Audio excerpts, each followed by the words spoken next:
Dutch van der Linde begins Red Dead Redemption 2 as more than just an outlaw. He carries a philosophy rooted in freedom, resistance to authority, and a romanticized vision of the Old West.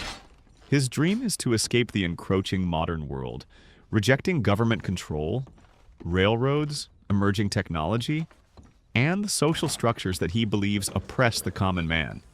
To Dutch, the Van der Linde gang isn't just a group of criminals. It's a fellowship resisting a system that he sees as unjust and corrupt. This vision is charismatic and compelling, which is why characters like Arthur Morgan, John Marston, and others are drawn to him in the first place. They believe he speaks truth to a world that seems increasingly hostile to independence and freedom. At the start, Dutch's philosophy feels almost noble in its defiance.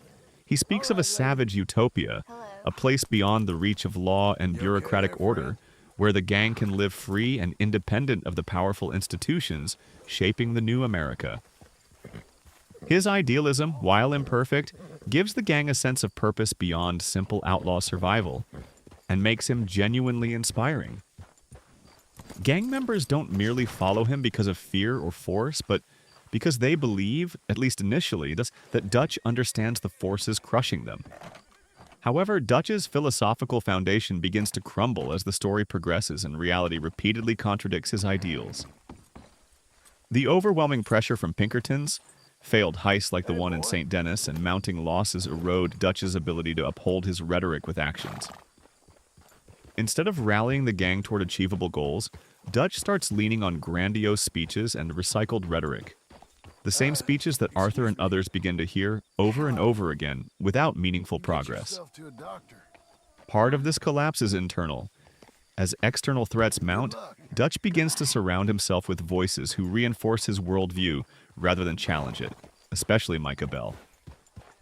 Micah, a manipulative and self-serving sycophant, encourages Dutch's worst tendencies, feeding his insecurity and paranoia. This dynamic pushes Dutch further away from his early vision and deeper into irrational choices that harm the gang more than they help it. Dutch's philosophical unraveling is mirrored in his behavioral shift. Where he once spoke of freedom and mutual support, he later exhibits paranoia, self-centered decision-making, and cruelty. Events like his revenge killing of Angelo Bronte shock even loyal followers like Arthur and John, who start to see Dutch's actions as increasingly detached from his supposed ideals. Dutch begins to justify violence on the flimsiest of premises, not to protect the gang or further their collective dream, but to assert control and defend his image of himself. This transformation highlights a key theme. Dutch's philosophy wasn't a stable ideology so much as a romantic construct that could only function when things were going well. Once faced with persistent failure and the reality that his grand vision couldn't be achieved, Dutch's philosophical rhetoric collapses and is replaced by ego, denial, and destructive compulsions. He stops trying to build a future and instead tries to maintain an illusion of greatness, even if it costs the lives of those who once believed in him. The result is tragic.